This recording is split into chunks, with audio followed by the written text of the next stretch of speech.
Olá, pessoal. Hoje é terça-feira, 28 de outubro de 2025, e nosso amigo Coronel Larry Wilkerson está de volta conosco. Bem-vindo de volta, Coronel Wilkerson. O estado Coronel. Você não vai ouvir isso mais. Meu cordial e querido amigo.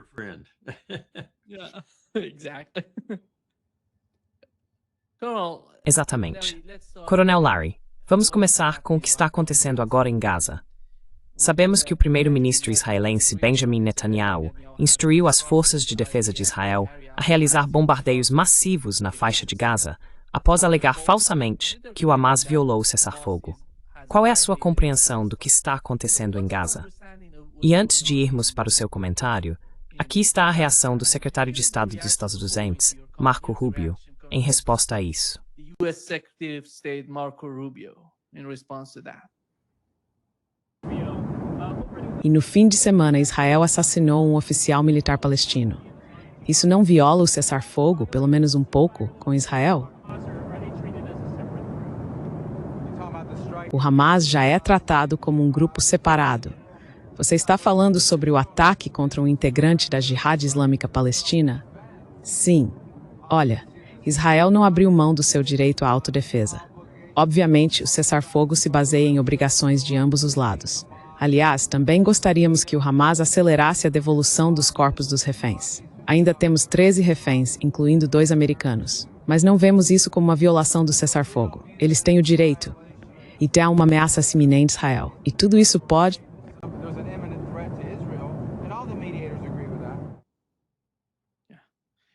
Ele literalmente foi o... entendi. Entendi. Entendi. Eu sei alemão o suficiente para perceber isso. Isso é padrão. Isso é padrão. Acho que eles se coordenaram. Na verdade, não acho. Eu sei que eles se coordenaram com antecedência sobre como fariam isso. E quando digo eles, quero dizer Kushner, Witkoff, Trump, Netanyahu e talvez um ou dois outros do círculo de Netanyahu. Eles combinaram como deixariam Bibi Netanyahu continuar em um ritmo um pouco mais lento. Fome, tanques, aeronaves, o que fosse necessário para eliminar o Hamas. Não havia nenhuma intenção de cessar fogo, absolutamente nenhuma. Trump só queria levar o crédito por isso. É como tantas outras coisas. Veja a Ucrânia, todas as declarações que ele fez e nunca cumpriu nenhuma delas.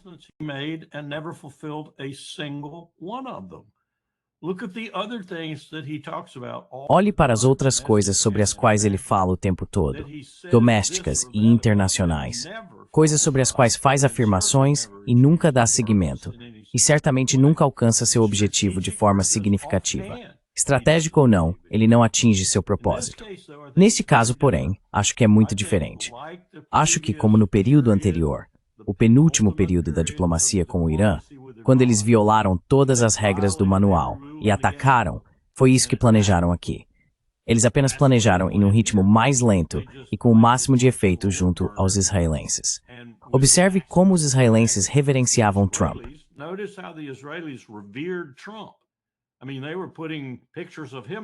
Quer dizer, eles estavam colocando fotos dele acima do Bibi. Tudo isso era para dar espaço ao Kushner e ao empreendimento lucrativo que ele representa. E é só isso que ele é. Puro dinheiro. E para o Trump, especialmente na busca pelo Prêmio Nobel da Paz, sabe? Então aqui ele tem outro, o que é isso, a 8ª, 9ª guerra ou algo assim, que ele supostamente impediu. Ele não impede nenhuma delas. Elas continuam se eram conflitos significativos quando ele entrou. Agora, algumas ele simplesmente inventa. Então isso foi um plano muito bem pensado. Tenho certeza de que o Marco Rubio fazia parte disso. Tenho certeza de que o Witkoff e o Kushner, em certa medida, também faziam parte.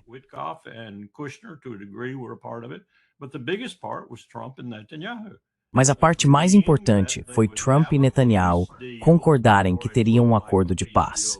Ou pelo menos pareceria um acordo de paz. Na manhã seguinte, certamente haveria um cessar-fogo, e então Bibi simplesmente o violaria, como costuma fazer, e continuaria fazendo o que vem fazendo. Ele está os deixando passar fome novamente também. Fechou a entrada para os caminhões, então não há caminhões entrando. E os caminhões que estão lá, pelo que me disseram, estão enfrentando uma dificuldade enorme para fazer qualquer coisa, porque ele proibiu qualquer pessoa que saiba o que está fazendo, como a UNRWA, de exercer seu trabalho. Então não é nada novo, é isso que estou dizendo. Nada novo mesmo, exceto as mortes causadas por Bibi. E veja só o que ele está fazendo na Cisjordânia.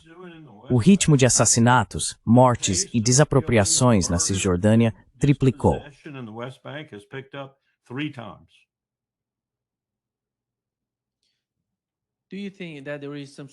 Você acha que existe algum tipo de comunicação entre Abbas, Mahmoud Abbas, Abu Mazen e os Estados Unidos? Ou eles simplesmente não se importam com isso? Porque eu não vejo nenhuma afinidade, nenhuma comunicação entre os dois.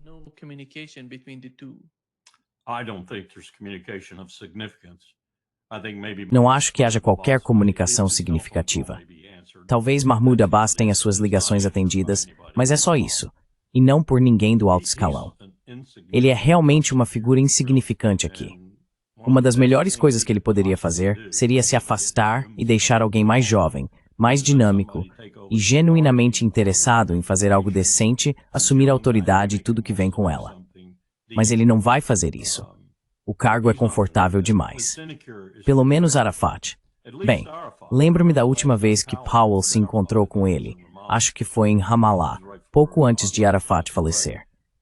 Arafat sempre teve aquela característica de Mahmoud Abbas de manter tudo sob controle e garantir que ele próprio prosperasse, mesmo que outros em sua comitiva não o fizessem.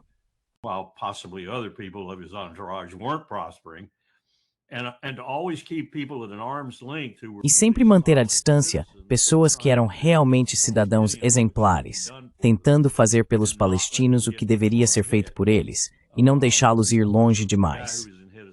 O cara que era chefe de segurança era uma pessoa assim. Powell e eu costumávamos conversar sobre ele, Dallin, acredito, ou algo assim. Mas ele era uma figura importante, uma pedra no sapato de Arafat e depois de Abbas, porque estava genuinamente interessado na situação dos palestinos, não em encher os próprios bolsos, que é o que a autoridade faz. Na verdade, encher os bolsos de quem faz parte dela. Então, quem se importa com o que Mahmoud Abbas está fazendo? Ele é insignificante. O verdadeiro poder que se opõe a Israel aqui é o Hamas e seus aliados.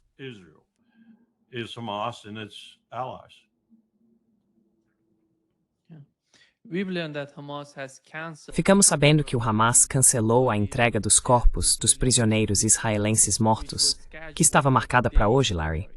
Eles decidiram cancelar. Isso vai mudar a política? Isso vai colocar pressão sobre Trump e Netanyahu? Porque essas pessoas estavam, de certa forma, veja o plano de paz, veja o cessar-fogo, tudo gira em torno de libertar os prisioneiros.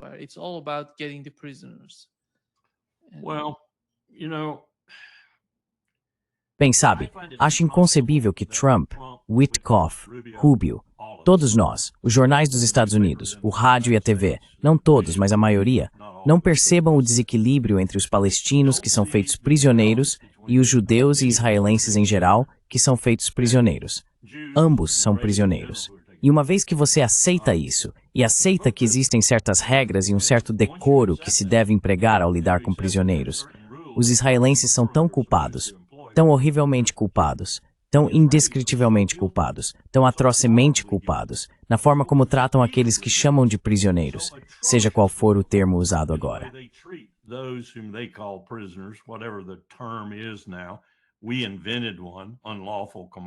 Nós inventamos um termo, combatente ilegal, para a guerra ao terror, e começamos uma tendência nesse sentido. Isso nem é mencionado em Genebra. Em nenhum lugar das convenções de Genebra você encontrará combatente ilegal. Nós inventamos isso. Bem, é mais ou menos o que os israelenses fizeram, exceto que eles rebaixaram os palestinos a sub-humanos. A forma como os tratam em suas prisões, a forma como os tratam nos interrogatórios, a forma como os tratam em geral, é simplesmente horrível. E então temos toda essa conversa sobre como o Hamas trata as pessoas, sejam elas mortas por causa dos bombardeios israelenses ou por outro motivo, e se conseguem não encontrar seus corpos nos escombros criados por Israel.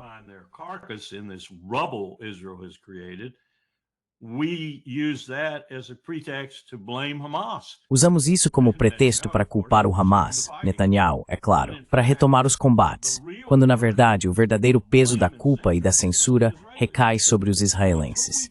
Portanto, até que falemos sobre prisioneiros ou detidos com ferocidade na voz, ou com alarme e raiva em relação ao Hamas e seu tratamento, precisamos olhar com atenção para Israel, porque é um dos piores países, se não o pior, na forma como administra suas prisões e trata seus prisioneiros.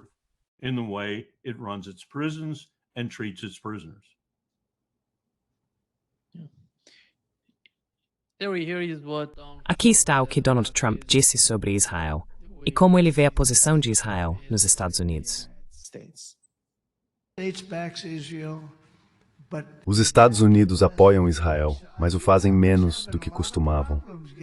Eu estava tendo muitos problemas para conseguir apoio a Israel e realmente não consigo entender isso, porque cresci em um mundo onde tudo girava em torno disso politicamente. Tudo girava em torno de Israel e o poder era impressionante. Uma palavra ruim sobre Israel e você praticamente estava fora da política. Hoje uma palavra boa sobre Israel e você está fora da política. Mas eu ainda estou aqui e estamos liderando nas pesquisas por cerca de 50 pontos agora.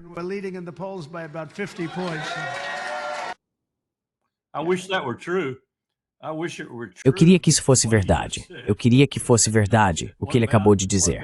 Uma palavra ruim sobre Israel e você está fora da política. Uma palavra boa sobre Israel e você está fora da política. Eu queria que isso mudasse drasticamente. Está mudando, não há dúvida de que está mudando. Aquilo foi tanta obfuscação, algo em que Trump é absolutamente maravilhosamente talentoso.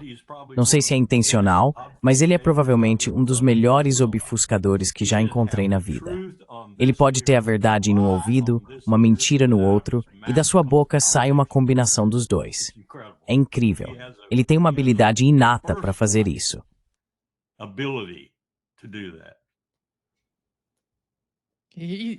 Ele tenta exagerar a situação para mostrar a importância de sua posição, porque ele diz, tudo o que está acontecendo é por minha causa e ninguém quer isso. Espere até que isso realmente aconteça. Toda essa agitação entre o pessoal do MAGA, que em grande parte o assassinato de Charlie Kirk tenha começado com força total. Espere até que isso realmente se reflita nas eleições de meio de mandato. E vejamos algo dramático acontecendo nelas. Algo que todo o redesenho de distritos e toda a criminalidade deles na política estadual na qual estão envolvidos não conseguirá resolver. Então, vem o ponto de ruptura. O que eles farão então? Vão liberar ainda mais forças nas cidades, fazer com que as cidades se rebelem de certa forma, e em seguida declarar a lei de insurreição em vigor e assumir o controle. Ainda temos um tempo antes de chegar a esse ponto. E estou ouvindo algumas coisas de pessoas como o grupo de trabalho eleitoral e outros que dizem que pode ser algo muito disputado.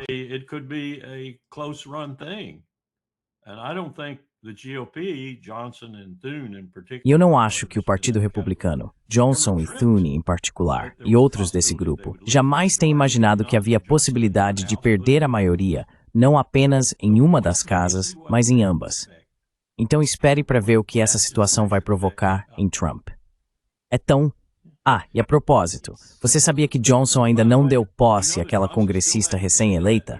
Ele ainda não a empossou. Isso é inconcebível, quero dizer, eles estavam fazendo isso. E além disso, ninguém no SASC se deu ao trabalho de pedir ao comandante do Comando Sul que viesse prestar depoimento, porque as comissões são controladas pelos republicanos e eles não ousam fazer isso.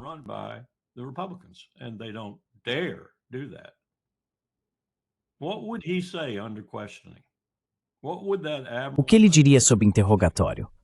O que aquele almirante diria sob interrogatório? Ele é obrigado pela Constituição a dizer a verdade ao Congresso, assim como é obrigado a dizer a verdade ao seu comandante em chefe. O que ele diria ao Congresso sobre isso? Onde estamos agora? Quase 50 pessoas que matamos em alto mar sem qualquer devido processo.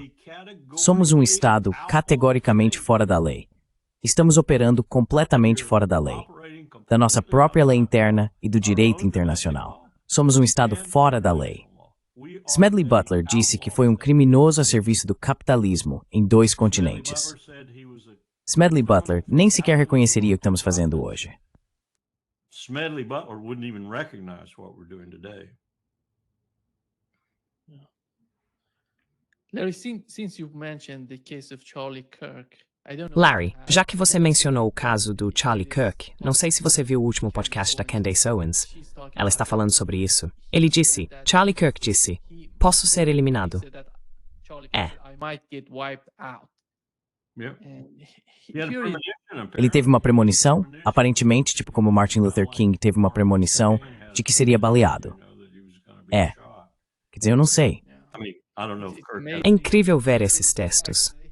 Aqui está o que ela disse, Larry. Larry.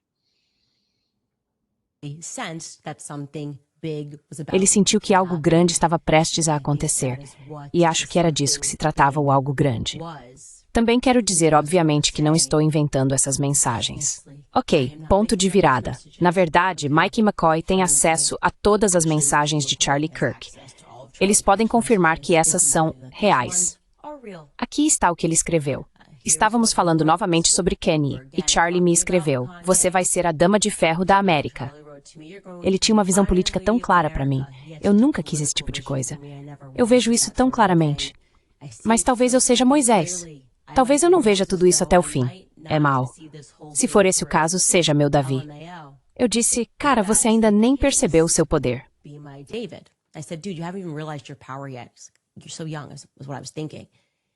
Você é tão jovem, foi o que eu pensei.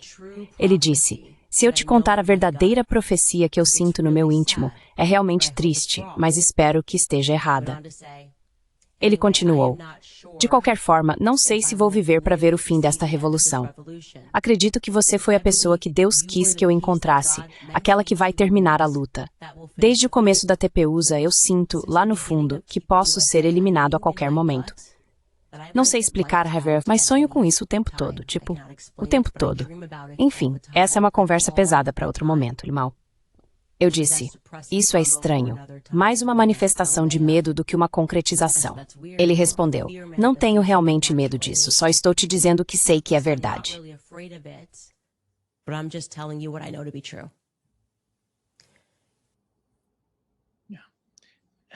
Larry, it's amazing the case of Charlie Kirk. Larry, é incrível, o caso de Charlie Kirk. Toda vez que olho para isso, é inacreditável. Sabe, de alguma forma o que aconteceu? Cui bono? Quem vai se beneficiar com isso? E como ele sabia que seria destruído? Lá no fundo, no coração, ele sentia isso. Deep inside, his heart, he felt that. And I don't know whether it was a premonition that came from his Não sei se foi uma premonição que veio dele. Tentei aprender um pouco sobre ele. Em alguns aspectos, acho que ele era um indivíduo completamente desprezível, porque ouvi algumas das coisas que ele disse sobre minorias e não cristãos. Mas, por outro lado, acho que ele era um pensador muito racional quando se tratava de poder, especialmente poder político. Em muitos aspectos, ele foi responsável pela reeleição de Trump para um segundo mandato. Ele trouxe os votos que fizeram a diferença para o MAGA. Será que ele estava repensando isso? Será que estava repensando sua posição sobre Israel? Acho que claramente estava. Será que estava repensando todo o movimento que ele havia iniciado e do qual se tornara parte integrante, se não a própria essência?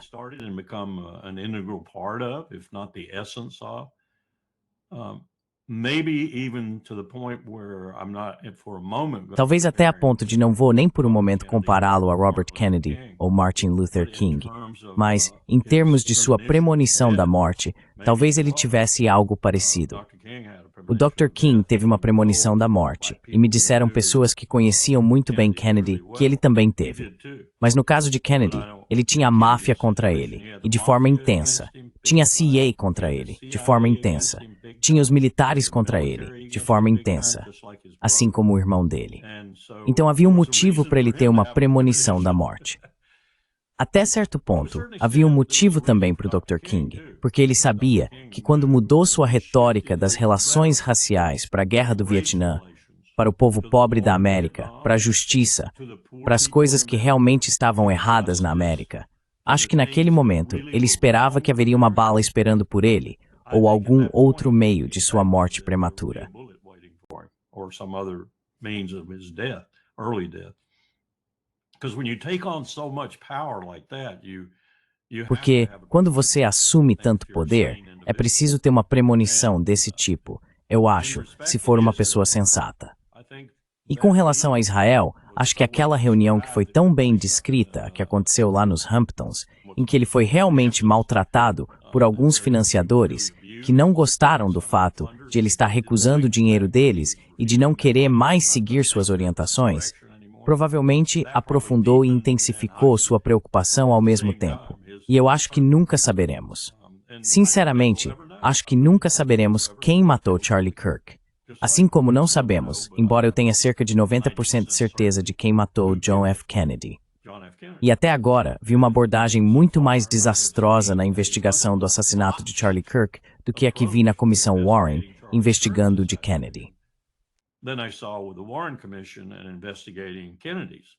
That was very carefully calibrated to tell a lie. Isso foi cuidadosamente calibrado para contar uma mentira ao povo americano. E foi aceito pela esquerda, pela revista The Nation, tá brincando comigo, e pela direita, pelas pessoas mais conservadoras dos Estados Unidos naquela época. Foi aceito por todo o espectro político. E acho que Noam Chomsky provavelmente explicou isso melhor, embora não tenha dito diretamente. Era algo que a nação não conseguia suportar. Eles não conseguiam lidar com a ideia de um presidente americano em exercício, especialmente um tão popular quanto John F. Kennedy, sendo assassinado por seu próprio povo. Eles não conseguiam lidar com isso. Então deixaram a farsa continuar. Deixaram a comissão publicar seu relatório e culpar Lee Harvey Oswald, que eu tenho 100% de certeza de que nunca puxou o gatilho contra John Kennedy. Nunca. E eu entendo muito sobre rifles.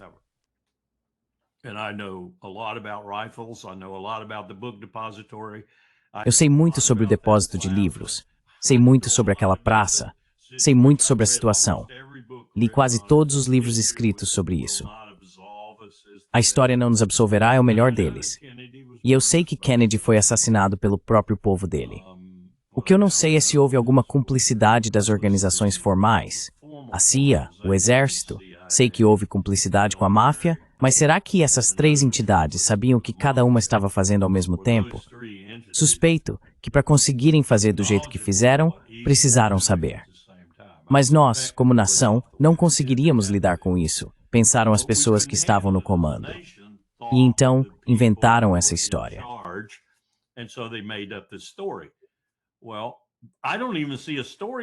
Bem, eu nem vejo uma história sendo inventada agora que faça o menor sentido sobre o Kirk, e não espero que apareça uma. Espero que seja enterrada do mesmo jeito que estão tentando, desesperadamente enterrar o caso Epstein. E isso continua, sabe? É como apertar um balão cheio de água. Cada vez que tentam empurrar o caso Epstein. Opa, lá tá o Ehud Barak. Opa, tirei ele de novo. Empurra de novo. Opa, lá tá o príncipe Andrew. Opa, era ele de novo. O paizinho, Alice Will Clinton. Opa, tirei ele ainda. Todos eles estão envolvidos. Todos estão envolvidos. E porque todos estão envolvidos.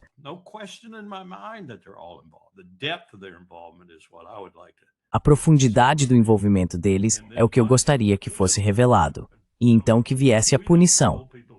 Mas isso nunca vai acontecer. Nunca vai acontecer. Nós não responsabilizamos mais as pessoas, especialmente se elas são muito ricas ou têm algum tipo de carisma. E não fazemos as pessoas pagarem por seus erros, ponto final. Simplesmente não fazemos, a menos que sejam pobres. E aí fazemos isso de forma generalizada, com pouca justiça. É algo horrível para mim, aos 80 anos, ter que dizer isso sobre o meu país, o país em que servi por 31 anos nas Forças Armadas e quase 40 anos no governo, contando o tempo de serviço militar. É algo horrível para mim ter que dizer, mas é isso que estou dizendo.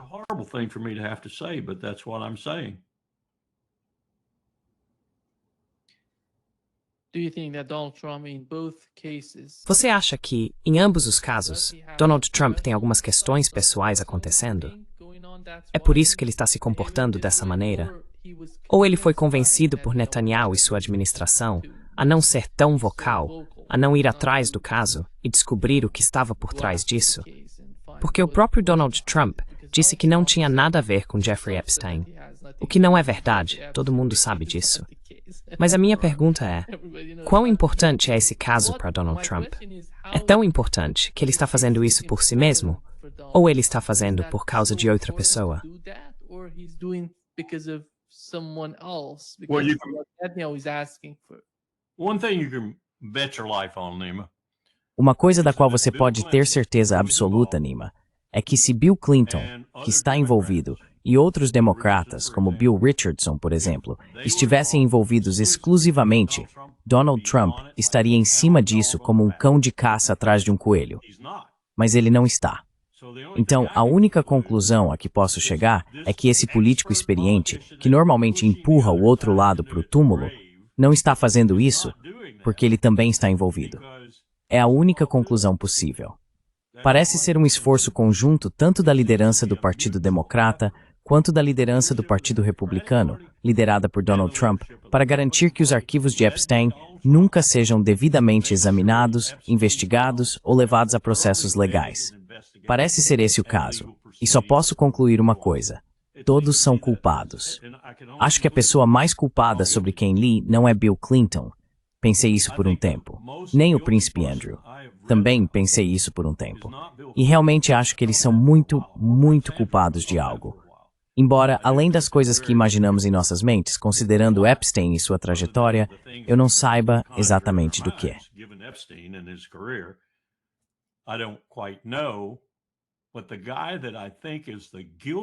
Mas o cara que eu acho que é o mais culpado de todos, por tudo que estudei, é Ehud Barak. E isso realmente me incomoda, porque eu volto a Taba Farms e volto àquelas negociações que de repente deram errado.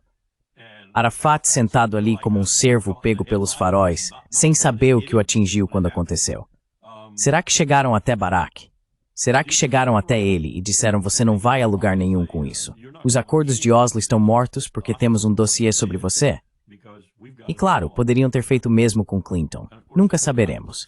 Essa é a feiura do nosso governo hoje em dia, e na verdade, do nosso sistema penal e judicial.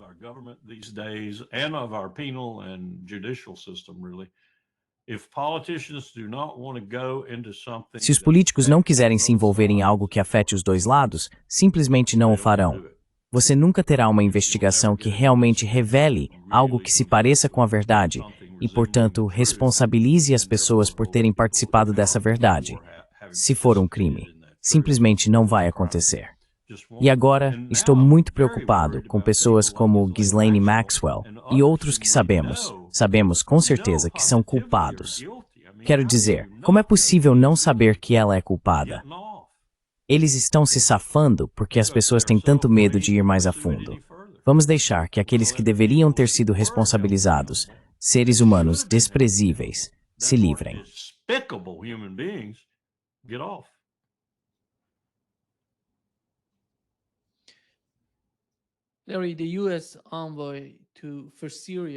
Larry, o enviado dos Estados Unidos para a Síria e embaixador na Turquia, Tom Barak, emitiu algum tipo de advertência ao Líbano.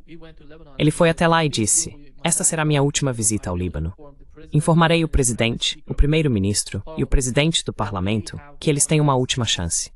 Ou aprendem a lição e decidem entrar em negociações diretas com Israel sob os auspícios dos Estados Unidos, ou estabelecem um cronograma ou mecanismo para o desarmamento do Hezbollah. E, se não fizerem isso, o Líbano será deixado à própria sorte.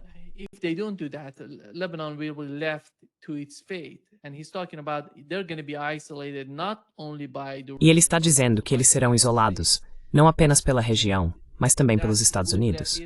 Isso permitiria que Israel, bem, você sabe, ninguém conseguiria pressionar Israel a parar de fazer o que considerar necessário para realizar o desarmamento à força.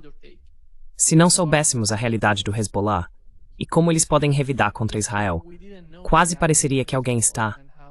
O que é isso? Está falando sobre os Estados Unidos se envolverem junto com Israel?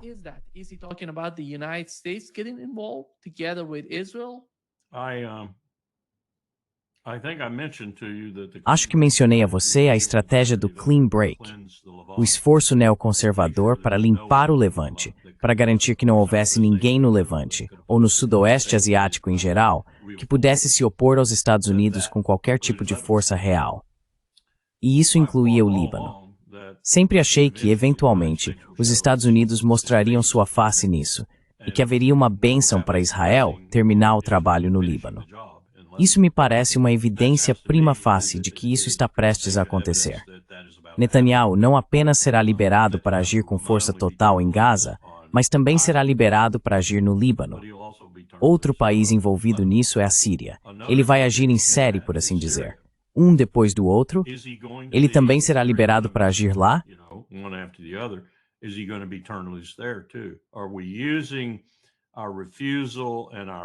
Estamos usando nossa recusa e nossa aparente oposição de Rubio Vance Trump à anexação da Cisjordânia como um subterfúgio, uma máscara para uma ação muito mais mortal que realmente queremos que aconteça. E isso somos nós, lembre-se da minha teoria. Não é necessariamente Israel. Quero dizer, acho que sob Netanyahu eles também querem fazer parte disso. Só não tenho certeza se querem fazer tudo. Estou começando a concluir que talvez eles nem queiram lidar com o Irã. E há muitos motivos por trás disso. Mas é isso. Eles estão agindo em nosso nome para concluir a estratégia do Clean Break. O Líbano sempre esteve incluído. A Síria sempre esteve incluída. O Irã sempre esteve incluído. O Iraque sempre esteve incluído. 7 países em cerca de 5 anos foi o que eles mencionaram. 7 countries in 5 years or so is what they talked about. Por que você chegou à conclusão de que eles não vão atacar o Irã?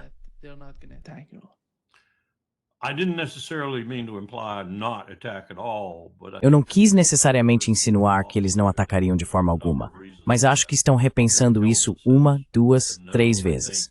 E há vários motivos para isso. A inteligência deles os fez saber, acredito, que podem ser completamente aniquilados. Parte disso é que eles não têm total certeza de que Donald estará lá, e isso realmente mudou a equação. Estou conversando agora com algumas pessoas que estudaram a situação nuclear israelense de forma muito mais profunda do que eu. Uma delas está bastante convencida, contra a opinião de muitas pessoas ao seu redor, pessoas com quem lida rotineiramente em trabalhos de think tanks e escrevendo para este ou aquele jornal, ou o que for.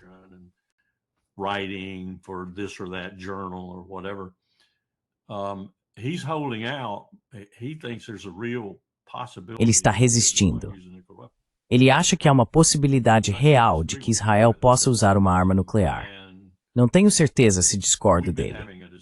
Temos discutido isso em um pequeno grupo.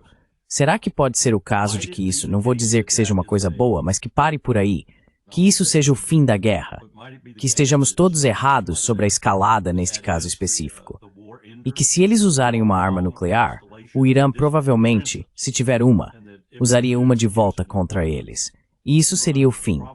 Teríamos ruínas fumegantes, por assim dizer, em certas áreas.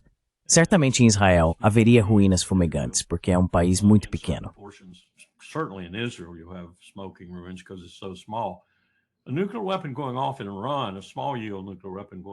Uma arma nuclear explodindo no Irã, uma pequena arma nuclear explodindo no Irã, não vai ser um grande problema, na verdade. Odeio dizer isso porque acredito na teoria da escalada. Você não faz apenas uma.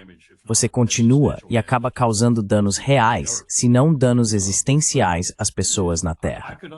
Mas eu poderia entender que talvez fosse uma troca limitada no sudoeste da Ásia, e todos prenderiam a respiração, e Israel deixaria de existir enquanto o Irã ainda estaria lá. Uma arma nuclear de baixo rendimento no Irã não vai ser um grande problema. Não no sentido de poder explosivo, poder de destruição e assim por diante. Odeio dizer isso. Realmente odeio dizer isso, como alguém que abomina armas nucleares.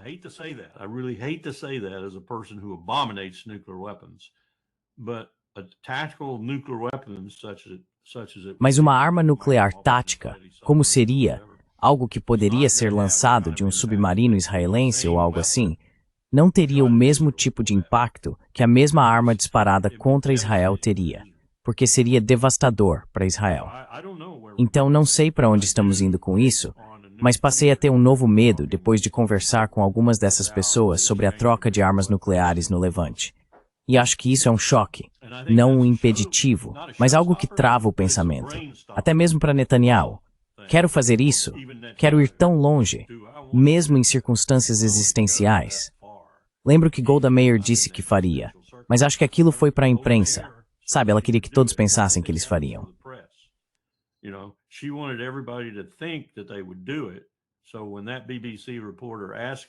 Então, quando aquele repórter da BBC perguntou a ela em 73, acho que foi nesse ano, você usaria uma arma nuclear? Ela respondeu que sim, sem nem piscar. Bem, isso é uma boa estratégia política, na verdade, porque você queria que aquele fator de dissuasão existisse. Você realmente teria usado uma arma nuclear se se encontrasse em uma situação existencial? Eu não sei. Acho que hoje estou mais convencido de que o Bibi usaria do que eu estava na época, de que Golda Meir usaria. Mas eu não sei. Eu não sei. Estávamos citando Martin e Crivel, estávamos citando Moshe Dayan nessa discussão. Quando Moshe Dayan diz algo como, Israel é um animal, você precisa entender que somos um animal. Atacamos onde for necessário atacar, e matamos onde for necessário atacar e matar. E mataremos qualquer um que vier atrás de nós. Esteja certo disso. Mataremos qualquer um que vier atrás de nós.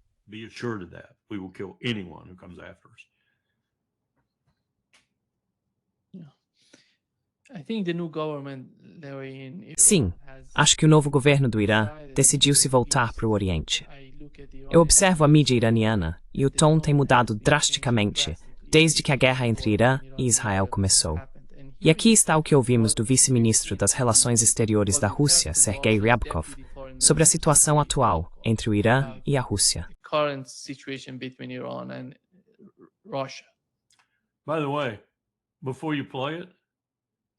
Aliás, antes de você tocar nisso, ouvi ontem, bem, não sei exatamente como dizer isso, a não ser que o Irã confidenciou a Putin que talvez fizesse uma bomba, e Putin não teve objeções.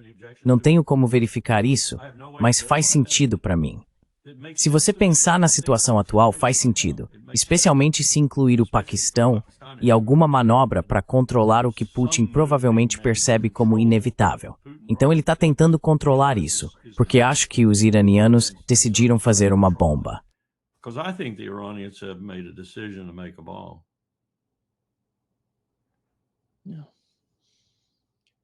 Sim, foi isso que eles disseram lá.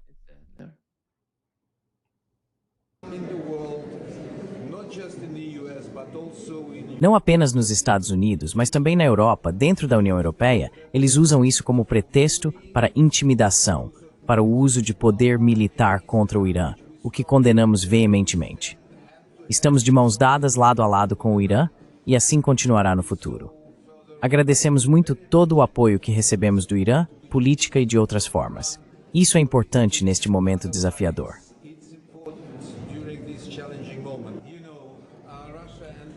Sergei Ryabkov says...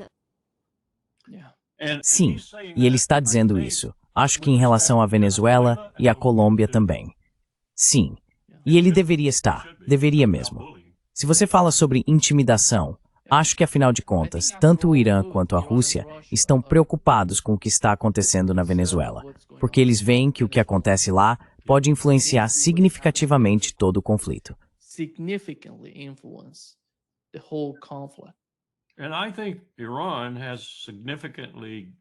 E eu acho que o Irã tem, bem, acho que a inteligência deles tem sido bem boa. Fiquei um pouco impressionado com o que eles sabem sobre, por exemplo, Paraguai, Argentina e Chile. Acho que eles sabem que Israel é um grande parceiro no que estamos fazendo na Venezuela. Que Machado, por exemplo, está em contato com, e eu diria até provavelmente trabalhando com o Mossad e outros ao seu redor. E aquele cara, cujo nome eu sempre esqueço, acho que anotei em algum lugar, sim, Martin Hurdil, um israelense que trabalha com Gary Burnson, o ex-agente da CIA, que está passando informações para Laura Loomer sobre Trinidad e sobre drogas que nem têm relação com a Venezuela, como o fentanil. Estão todos conspirando.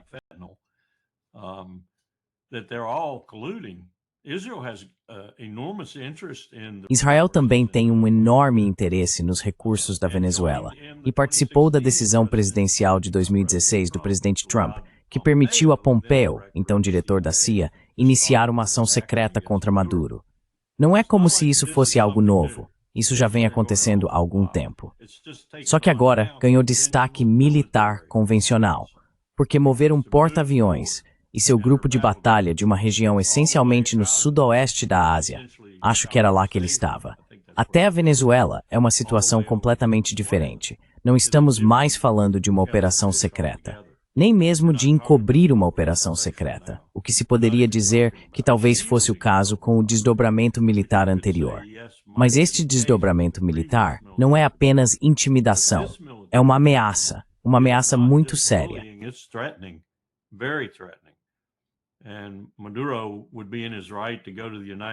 E Maduro estaria em pleno direito de ir às Nações Unidas e, você sabe, fazer um grande discurso sobre o valentão do hemisfério ocidental, na verdade do mundo. Ele provavelmente não fará isso.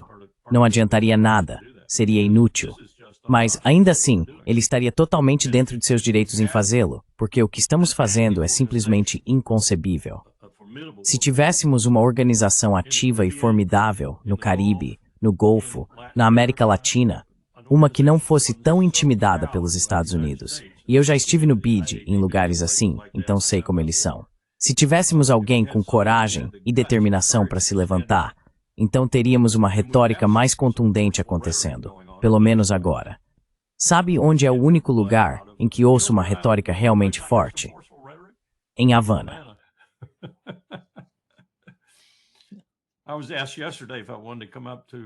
Ontem me perguntaram se eu queria subir para conversar com o embaixador deles.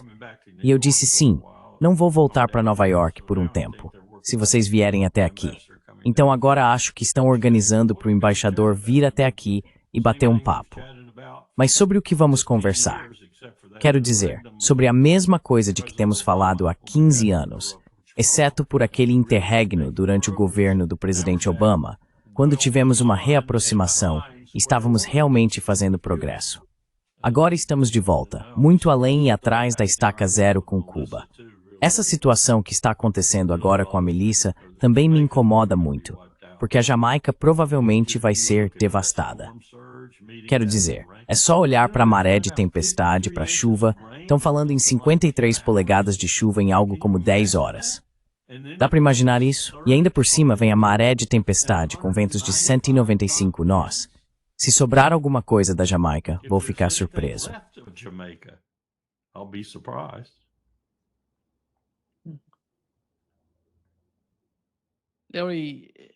Pronto. Aqui está o que Maria Corina Machado disse na Fox News. Eles estão preparando tudo para isso. E quero fazer minha pergunta depois. Elogiando Donald Trump aos céus também. Eu queria poder te dar o prêmio da paz. Donald Trump nem sequer se lembra do nome dela. Inacreditável.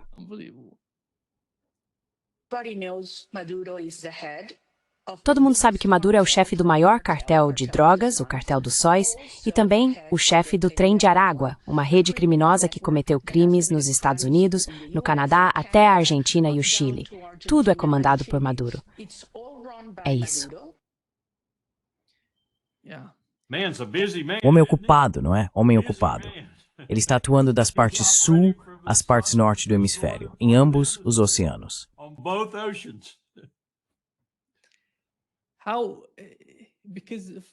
Como? Porque quando você vive na retórica do Ocidente, eles falam que é uma ditadura na Venezuela. Como é que ela consegue falar desse jeito contra o Estado? E ela está literalmente pedindo que forças estrangeiras, governos, mercenários, venham e destruam o governo da Venezuela. Como isso é possível?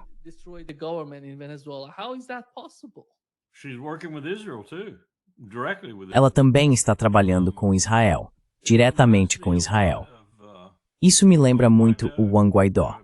Já passamos por isso antes, porque eu meio que prestei atenção no que o Juan Guaidó dizia quando esteve aqui, e prestei ainda mais atenção nas pessoas ao redor dele, do Departamento de Assuntos do Hemisfério Ocidental, antes de ser corrompido, e no que elas pensavam dele e diziam sobre o que ele dizia.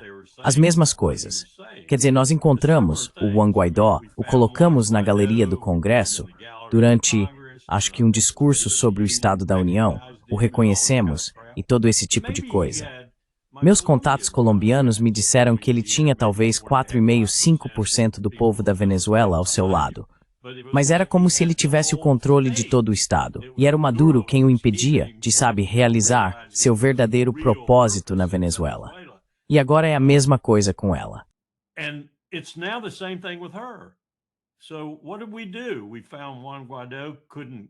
Então o que fizemos? Descobrimos que Juan Guaidó não dava conta do recado, por assim dizer. E agora encontramos ela, e ela dá conta do recado. E sabe, se o que estou dizendo for verdade, e tenho uns 70 ou 80% de certeza de que atitude repreensível do Comitê Nobel. Eu assisti ao cara fazendo o anúncio do Nobel e pensei comigo mesmo, ok, você está elogiando um sujeito cuja família inteira e os Rothschilds eram donos de Baku e do petróleo que saía de lá, que provavelmente era a fonte de petróleo mais abundante do mundo na época.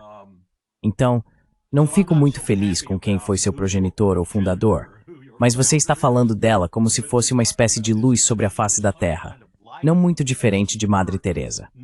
Por que você está fazendo isso? Foi subornado? E devo esperar mais 1 ou 2 anos para você dar ao Trump um prêmio especial da paz.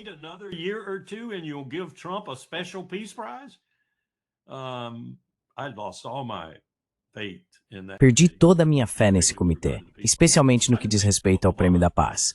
Eu não achava que Obama merecia. Pensei que se eu fosse o presidente Obama, teria recusado, de forma delicada, genuinamente contrita por ter de fazê-lo, mas teria dito algo como, eu não mereço este prêmio da paz. Ainda não fiz nada.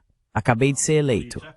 Mas ele aceitou, e para mim, naquele momento, ele caiu uns 3 metros na minha estima. E agora o Trump, cobiçando o prêmio, desejando-o, criando guerras e resolvendo essas guerras para consegui-lo. Quão repugnante alguém pode ser? Veja o quanto caímos desde Dwight Eisenhower, ou mesmo Richard Nixon, certamente desde JFK, e praticamente de qualquer presidente do pós-Segunda Guerra Mundial até o 11 de setembro. Veja o quanto caímos, e foi algo precipitado, dramático e rápido.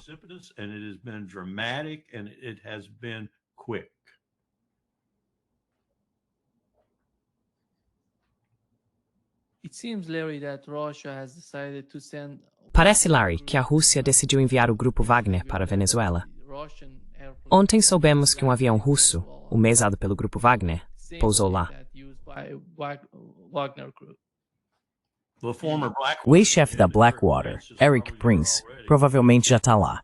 Dinheiro a ser ganho, dinheiro a ser ganho. Como assim? O grupo Wagner? Eles vão enfrentar a CIA? Porque parece que a CIA está atuando em campo na Venezuela para fazer alguma coisa. Mas principalmente as forças especiais, eu acho. Porque lembra que eu te contei como eles fazem agora? A CIA recebe a autorização do presidente. A CIA planeja a ação direta, a ação encoberta. A CIA coloca pessoas na execução do plano. Mas quem realmente realiza a ação direta são as forças de operações especiais, equipe SEAL, Delta e outras unidades sofisticadas de operações especiais. É por isso que a nave-mãe deles está lá embaixo. A nave-mãe é como um navio de cruzeiro. É um navio especial projetado para as forças de operações especiais. Tem tudo a bordo. É enorme e está navegando por aí. Agora ela está lá embaixo, protegida pelos navios de guerra. Mas é de lá que as forças de operações especiais estão operando.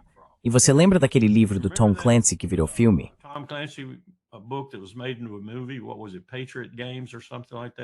Qual era mesmo? Jogos Patrióticos ou algo assim. Aquele em que o diretor da CIA foi até, acho que era Colômbia, encontrou as forças especiais operando lá e tentou tirá-las de lá. É um bom filme, o livro é ainda melhor.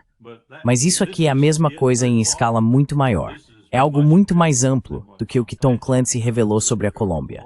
Isso é um grupo inteiro que poderia travar uma guerra por conta própria, como o grupo Wagner ou o grupo do Eric Prince. Nem sei mais como eles se chamam agora. Era Blackwater, depois mudou para outra coisa e depois para outra. Mas são mercenários privados, são exércitos particulares pagos por bilionários. Alguém me perguntou outro dia, isso já não aconteceu antes? Eu disse, e a Batalha de Filipos, em que todas as pessoas no campo de batalha foram compradas e pagas pelos bilionários do Império Romano? Pois é, Pois é. Yeah. How does the Trump administration, Larry, Como o governo Trump, Larry, vê a situação na Venezuela? Parece que, comparando com o Panamá em 1989 e com a Guerra do Vietnã, está em algum ponto entre os dois casos. is that somewhere Como eles veem isso em termos da dificuldade que vão enfrentar na Venezuela? difficulty they're going to face in Venezuela? More like the Vietnam War because of the size, the terrain. Mais parecido com a Guerra do Vietnã, por causa do tamanho do terreno da população e pelo fato de que tínhamos um contingente militar muito experiente e bem informado em solo no Panamá quando executamos a operação. Então, uma situação bem diferente. Acho que são cerca de 350 milhas quadradas, não me lembro exatamente, mas o Panamá é um selo postal comparado à Venezuela. E a população também é enorme. No Panamá não é muito grande. Mas, tendo isso em mente, Powell até disse na época, quando tivemos que substituir Fred Warner, que era contra a operação, o comandante de combate na cidade do Panamá naquele momento, que mantivemos o comando lá em vez de na Flórida. Na verdade, ficava em Quarry Heights, no Panamá. Ele não faria isso por Starr. He wouldn't do it for Starr. So we removed him and put Max Thurman in charge, who was... Então nós o removemos e colocamos Max Thurman no comando. O chamávamos de Mad Max, que foi até lá e fez o trabalho. Mas realmente não teria importado quem estivesse no comando, porque o B-8º Corpo Aerotransportado enviou seus paraquedistas e outros também chegaram. Uma situação muito pequena, muito compacta. Mesmo assim, tivemos que perseguir Noriega até o Núncio, e não conseguimos tirá-lo de lá por causa da Igreja Católica. Tocamos uma música incrivelmente alta e horrível, uma acústica miserável, até praticamente estourar os tímpanos de todo mundo, e finalmente conseguimos que o sujeito saísse e se rendesse. Não seria assim com Maduro, e não seria assim com os militares na Venezuela, como foi com os batalhões da dignidade no Panamá.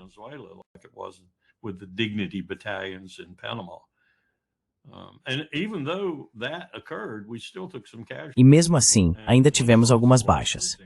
Um pelotão, por exemplo, chegou a se alinhar e avançar contra uma metralhadora da PDF, a Força de Defesa do Panamá, caminhando para frente e disparando suas armas. Acho que 5 dos 9 foram mortos ou feridos quase instantaneamente. Então era uma situação militar totalmente diferente, um lugar que você conhece muito bem, onde havia tropas que conheciam a área há muito tempo, um lugar pequeno e compacto. E sabe, Maduro? Não Maduro. Noriega. Não tinha muitos lugares para se esconder. E havia uma quinta coluna dentro do Panamá, porque nós realmente tínhamos algumas pessoas lá.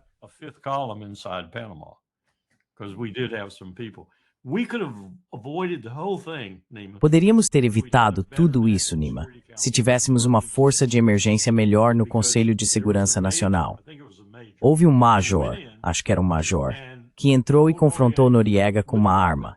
Ele entrou no escritório dele e disse: "Estou assumindo o controle. Estou assumindo em nome dos Estados Unidos." E assim por diante.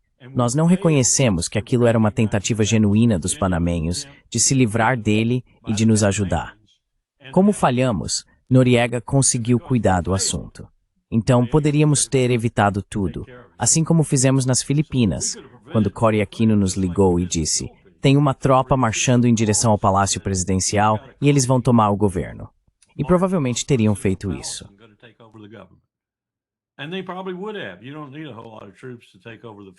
Você não precisa de muitas tropas para tomar o governo das Filipinas. E nós dissemos: "Certo, obrigado, nós cuidaremos disso." Voamos com F-4 Phantoms carregados de bombas, diretamente sobre a companhia, fazendo várias passagens em alta velocidade, e eles voltaram para os quartéis. Ela nos ligou e agradeceu. Ninguém saiu ferido, ninguém se machucou. Sabe, nós impedimos o golpe. Mas perdemos o de Panamá. Não agimos rápido o suficiente. Poderíamos ter evitado completamente a necessidade da Operação Just Cause se tivéssemos ajustado um pouco nossas expectativas e ajudado aquele cara no momento em que ele precisava de ajuda. Não teria sido necessário muito mais do que um esquadrão de fuzileiros para ajudá-lo. Do jeito que foi, Noriega conseguiu fazê-lo recuar e se livrar dele.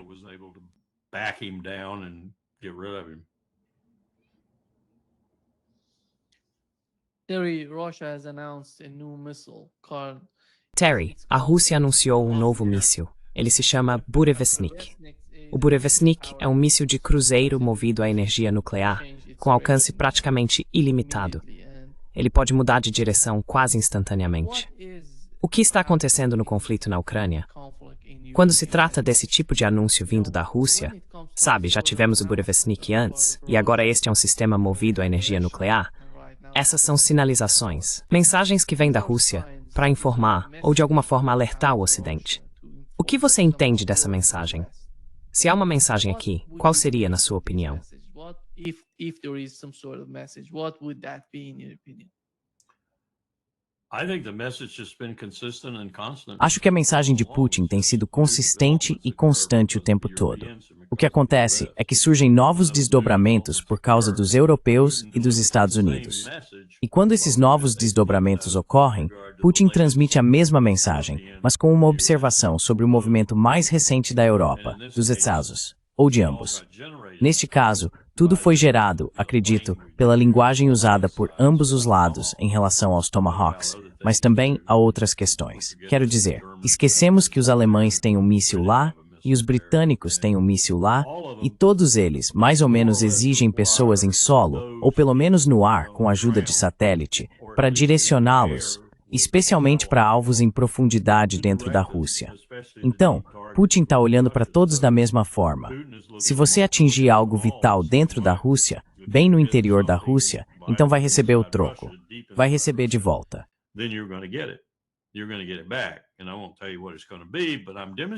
E eu não vou te dizer o que vai ser, mas estou demonstrando o que poderia ser, o tempo todo.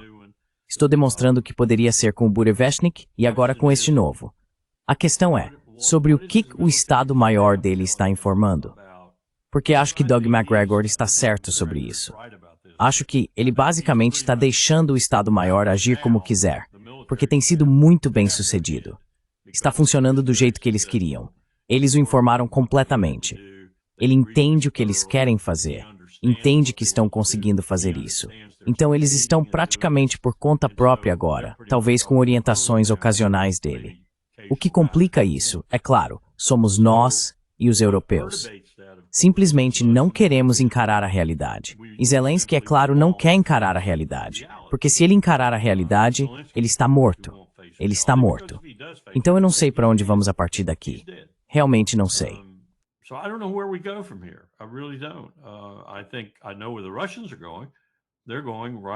Acho que sei para onde os russos estão indo. Eles vão até o ponto em que as luzes se apagam. Tomam Odessa e param quando tiverem tudo no Donbas, incluindo aquelas pequenas porções que os ucranianos ainda, mantêm sob controle. E é isso. E então dirão nesse ponto, ok, queremos construir um muro bem grande como o de Israel e simplesmente dizer, dane-se o resto de vocês. Porque não tenho nenhuma intenção sobre Estônia, Lituânia, Letônia, Finlândia, Noruega, Suécia, Polônia ou qualquer outro país.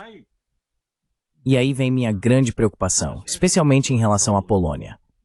O que diabos eles vão fazer? Especialmente com caras como Sikorsky no comando. Não sei, porque eles também cobiçam partes da Ucrânia.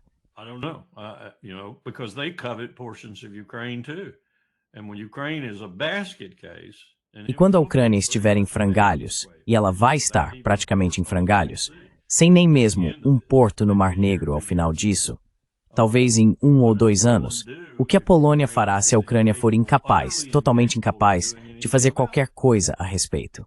E o que a Europa fará se a Polônia tomar alguma atitude nesse sentido? A Europa simplesmente desmorona e vira um território aberto para quem quiser tomar. Que os mais fortes saiam na frente. Esse tipo de coisa. A Europa está se arriscando a um futuro que pode ser desastroso se não tiver cuidado. Eles precisam se livrar da liderança que têm, especialmente Merkel, Starmer e Macron. Precisam se livrar deles, e os outros devem seguir o mesmo caminho com o tempo. Precisam começar a pensar mais no que já tiveram, e precisam restaurar, em vez do que não tinham, e que Trump meio que os convenceu a buscar, como 5% do PIB em defesa.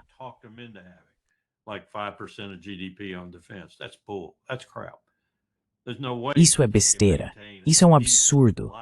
Não há como eles manterem um sustento decente na Europa, gastando tanto com defesa. Há muito incentivo para fazer isso, porque todos os contratantes militares deles estão trabalhando com a Lockheed, a RTX, a Grumman e a Boeing, e todos estão tentando tirar o máximo que puderem. Você viu o projeto Custo da Guerra? O levantamento deles sobre as empresas de defesa e quanto dinheiro elas ganharam nos últimos 22, 23 anos? A única que perdeu dinheiro foi a Boeing, e isso no setor civil, por causa dos problemas com as companhias aéreas. No setor militar, eles lucraram. E quando você olha para os lucros, ano após ano após ano, entende por que estamos em guerra o tempo todo. Santo Deus, é muito bom para os negócios. Good Lord, it's very good for business.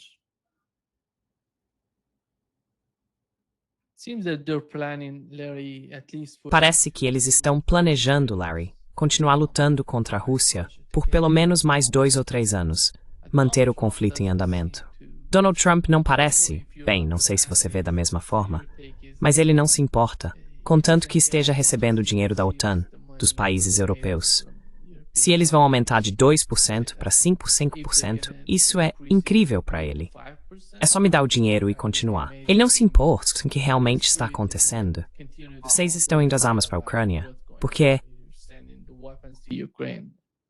Because I'll say it right now, it's impossible for them to go to Vou dizer agora mesmo, é impossível para eles chegarem a 5%, qualquer um deles. E se o fizerem, vão à falência ou vão mentir sobre isso. Quero dizer, eles não conseguem fazer isso. Simplesmente não conseguem. Nós não conseguimos fazer isso. Nós não conseguimos fazer isso. As pessoas usam o PIB e a porcentagem do PIB como uma medida de quão bem você está indo em termos de segurança. É absurdo. É absolutamente absurdo. Se você tem um PIB, vamos pegar alguns números. Você tem um PIB de 2 trilhões de dólares, certo? Digamos que seja 2 trilhões. E você está gastando 3% disso em defesa. E está indo bem, certo? E então seu PIB é de 22 trilhões de dólares, no mais do que uns 20 anos depois, e você ainda está gastando 3%. Você está gastando muito mais dinheiro em defesa. Então, por que você precisa disso? For Matt's son. Mas eles adoram, e eles de parte adoram. yeah. Because it's é meio falso, mas dá a eles muita vantagem. Yes. It must be wonderful going to shareholder meetings. Sim, deve ser maravilhoso ir a reuniões de acionistas, comprar as próprias ações, inflar o preço delas e fazer todas as outras coisas que as corporações americanas fazem hoje em dia. Basta olhar para o nosso mercado de ações. Saiu um grande artigo ontem, talvez você tenha visto. Acho que foi na edição online do New York Times, o artigo principal. Será que a bolha da IA, se for mesmo uma bolha, vai ser como as anteriores, a bolha das .com, por exemplo, e coisas do tipo? E então mostraram os dados sobre a velocidade com que esse mercado inflou por causa da IA. Bem, se eu tivesse que apostar, diria que sim, vamos criar uma bolha e ela vai estourar. Parece inevitável para mim. Há quem argumente que a IA é tão revolucionária, tão transformadora e tão aplicável a uma ampla gama de atividades econômicas que desta vez será diferente. Mas eu já ouvi esses argumentos antes. but the people Mas as pessoas que trabalham para a Amazon, elas vão ser, porque parece que querem demitir muitas delas, que estão trabalhando lá. these people who are working for Amazon and Yeah. What are they going to do for jobs for these people? Sim, o que eles vão fazer em relação a empregos para essas pessoas? Estou convencido de que há bilionários por trás de Donald Trump e de outros também. Bilionários que se reúnem em torno de uma mesa e calculam quantos seres humanos precisam eliminar. É por isso que temo esse incentivo específico para uma guerra nuclear, porque é a maneira mais rápida de fazer isso. Temos um problema sério neste país agora também com as vacinas. Estava lendo essa manhã sobre o Texas e outros lugares onde pararam de aplicar vacinas contra o sarampo em crianças, onde uma parte significativa da população do estado agora, por causa do Kennedy, por causa de médicos e outros que se juntaram a ele, e por causa de sua aversão, e é uma aversão genuína, até ódio, à grande indústria farmacêutica que tem explorado essas vacinas.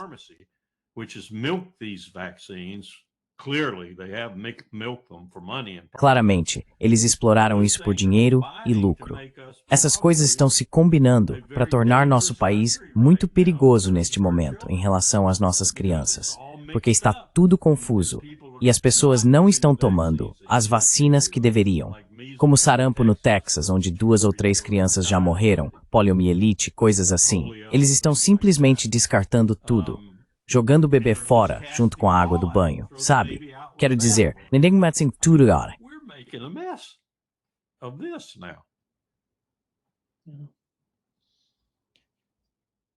Donald Trump tentou de tudo para fazer com que a Índia e a China não comprassem petróleo russo. E agora, eles estão indo atrás da Turquia, Hungria e Eslováquia. Veja o que o embaixador dos Islãs na OTAN disse à Fox News. US ambassador to NATO said on Fox News. Nossa expectativa é que países como Hungria, Turquia e Eslováquia, que continuam comprando petróleo e gás russos, elaborem e executem um plano para se desvincular do petróleo e do gás da Rússia. A Hungria, ao contrário de muitos de seus vizinhos, não fez nenhum plano, nem tomou medidas concretas. Portanto, continuaremos trabalhando com eles e com seus vizinhos, como a Croácia e outros países que podem ajudá-los nesse processo. Obviamente, é muito provável que esse oleoduto também seja desativado nos próximos anos.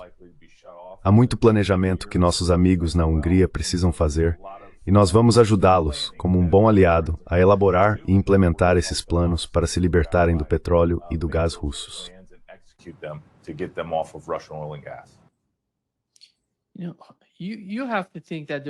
Você tem que pensar que eles estão falando sobre um plano de guerra de 10 anos. É por isso que estão falando desse jeito. Porque, afinal, como você pode imaginar que a Hungria, de repente, elaboraria um plano para mudar o futuro do país por nada? Eles não têm nada a ver com a Ucrânia. Não se importam com o que está acontecendo. Só querem obter sua energia da Rússia.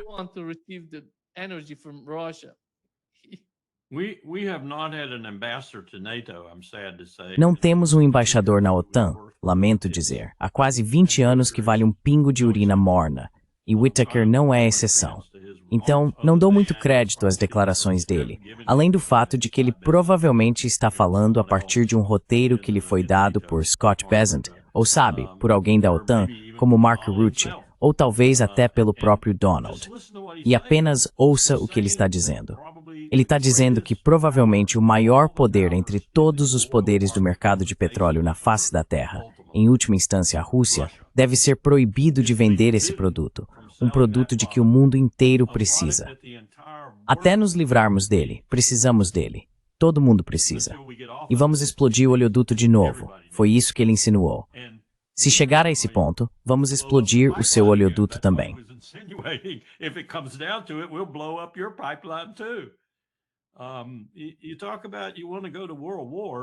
Você fala sobre querer ir para uma guerra mundial. Vamos lá, vamos lá.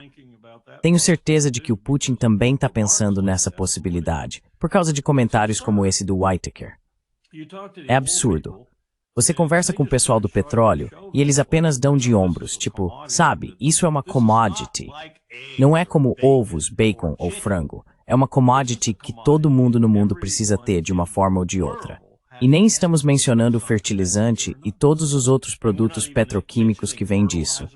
E você vai regulamentar do jeito que está falando em regulamentar, quando um dos países que produz uma boa parte disso está na sua lista negra.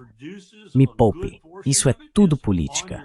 É tudo política. E é uma política horrível, porque é o tipo de coisa que começa guerras.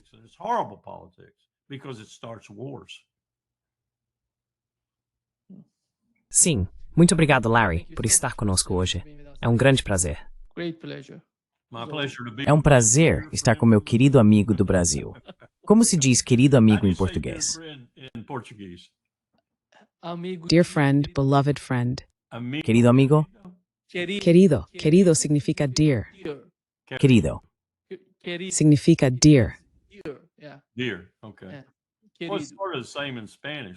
Querido. Certo. É mais ou menos a mesma coisa em espanhol. Quero dizer, como seria? Não consigo pensar em como dizer isso em francês. Esqueci. Minha cabeça para línguas não é mais boa. Eu estava tentando lembrar uma frase em francês. Estou lendo este livro do Alan First pela 19ª vez, mais ou menos, e chegamos a uma estalagem que fica à beira do rio, nos arredores de Paris. E é Le Relais, Le Relais, Le Relais. E eu fico pensando, Le Relais, o que isso significa? Então eu procurei no Google, sabe? INN, sabe? É como um hotel, uma pousada. Certo, isso foi fácil. Você já leu Alan First? Não, ele é um escritor incrível.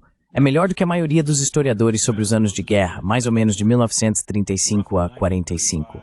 Vários livros, provavelmente uns 20, Night Soldiers, coisas assim. O melhor livro que já li sobre a NKVD, sobre a inteligência russa.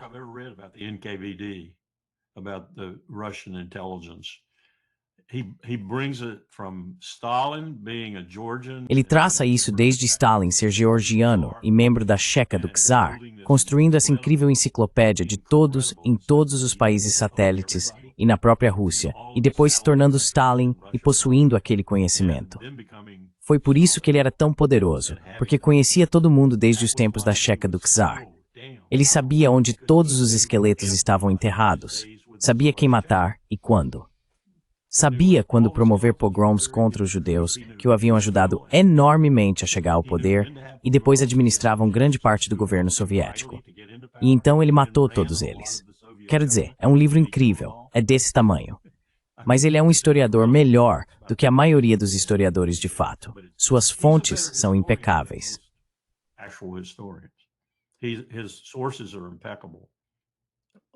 Em Tiny Tapting. Esse se chama Soldados da Noite. É sobre, acho, um ucraniano que é recrutado e acaba se envolvendo. E, uma vez que você entra na NKVD, uma vez que está no serviço de inteligência russo, não ousa sair. E ele tenta. Ele tenta. E esse é meio que o destino do livro, enquanto ele tenta escapar das garras daqueles que o transformaram no que ele é. Porque ele percebe finalmente que o que está fazendo não é bom para toda a Europa Oriental. Quero dizer, ele é usado por toda a Europa Oriental porque fala várias línguas e é da Ucrânia.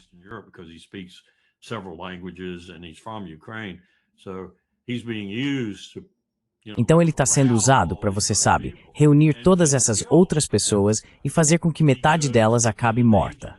Ele vai atrás de um agente que eles suspeitam, sabe? E a técnica de Stalin era, certo, pegue-o, traga-o de volta a Moscou e mate-o. Diga a ele que está voltando para receber um prêmio, uma condecoração ou algo assim. Vamos trazê-lo de volta a Lubyanka, torturá-lo até quase a morte e depois matá-lo. Ou faremos um julgamento encenado, ou o que for. Brutal. Quero dizer, Stalin foi uma das pessoas mais brutais que se pode imaginar. Mas foi assim que ele manteve o poder, matando seus inimigos. Não tenha medo de fazer isso.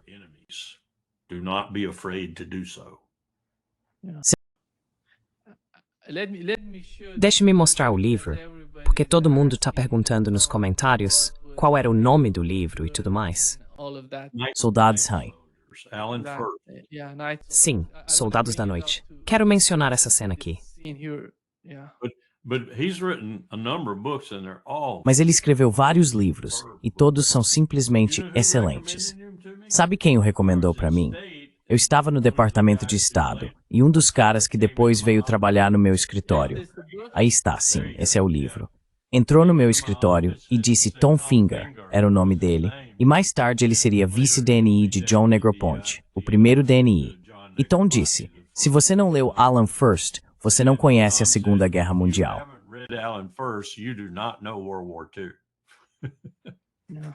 É. E ele tem condes húngaros ali, que são gênios da inteligência. Um dia, esse húngaro está observando a resistência comunista francesa, que é absolutamente destemida. É por isso que os britânicos vieram e os armaram, porque eles agiam. Eles matavam alemães e, claro, também eram mortos. Mas eram destemidos. Iam atrás da Gestapo, iam atrás da Wehrmacht. Matavam-nos nas ruas e depois eram mortos também, sabe? Mas eram pessoas destemidas. E esse conde está ali sentado, esse húngaro realmente inteligente, que faz trabalho de inteligência para todo mundo e também joga o seu próprio jogo.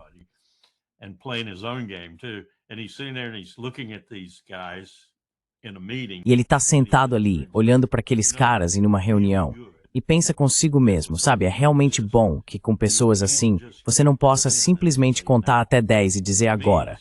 E o que ele quer dizer é, sabe, suicídio. Apenas contar até 10 e estourar os miolos, porque você vai ser morto. Você vai sair na rua amanhã e vai ser morto. Mas eles continuam lutando. Eles continuam lutando. Os comunistas foram os melhores combatentes da resistência em Vichy e também na França ocupada. Tanto que os britânicos, que odiavam os comunistas, os armaram, mas se certificaram de ter listas detalhadas com todos os seus nomes, para que depois da guerra pudessem se juntar a Charles de Gaulle e se livrar deles. E Furst escreve sobre isso. Quero dizer, sabe, é a realidade bem na sua cara o tempo todo.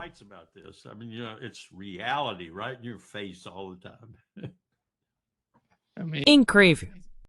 É uma série de desperdiçanha. Não, de jeito nenhum. Todos nós gostamos, eu e o nosso público, sim. Muito obrigado, Larry. Claro, Grande prazer. Vejo você na sexta-feira. neste afetal. Sua sua camisa está vestida. Sim, vou fazer uma anotação, camisa aloha. Ótimo, Canberra. Tchau, Larry.